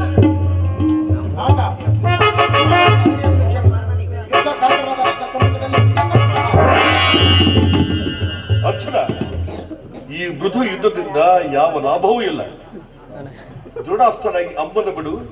ಭೀಷ್ಮನ ಅಭಿಮಾನವನ್ನು ವ್ಯರ್ಥ ಮಾಡು. ವಾಸುದೇವ, ನನಗೆ ತಾತನ ಮೇಲೆ ಅಸ್ತ್ರ ಪ್ರಯೋಗ ಮಾಡುವ ಇಚ್ಛೆಯೂ ಇಲ್ಲ. ನನ್ನನ್ನು ಹೇಗೆ ಯುದ್ಧದಿಂದ ಪ್ರಚೋದಿಸಿವೆ? ಕೃಷ್ಣ ಮಾಯಾವಿ, ಈ ಬೆಂಕಿಯನ್ನು ಒತ್ತಿಸಿದ್ದು ಸಾಲದೆ ಘಾತುಕ ಕೆಲಸ ಮಾಡಲು ಇಲ್ಲಿಗೆ ಬಂದಿರುವೆಯಾ? ಪಾಂಡವರನ್ನು ಯಜ್ಞಪಶುಗಳಂತೆ ಹಿಡಿದು ತಂದು ಕುರುಕ್ಷೇತ್ರದ ರಣರಂಗದಲ್ಲಿ ನನ್ನ ಬಾಣಗಳಿಗೆ ಬಲಿ ಕೊಡುವುದೇ ನಿನ್ನ ರಾಜತಂತ್ರದ ಪರಾಕಾಷ್ಠವೆಂದು ತೋರುವುದು. ಕೇಳು, ಇಂದ್ಯಾರಿಗೂ ಉಳಿವಿಲ್ಲ. ಭಾರ್ಗವ ವಿಜಯ ಭೀಷ್ಮನೆಂದು ದುರ್ಯೋಧನನ್ನು ಅಜಾತ ಶತ್ರುವನ್ನಾಗಿ ಮಾಡಲು ಶಪಥಗೈದಿರು. ನಿನ್ನ ಇಷ್ಟದೈವವನ್ನು ಸ್ಮರಿಸಿಕೋ ಧನುಂಜಯ. ಯದುಪತಿ, ಶಕ್ತಿ ಇದ್ದಲ್ಲಿ ನಿನ್ನ ಸ್ನೇಹಿತನನ್ನು ರಕ್ಷಿಸು.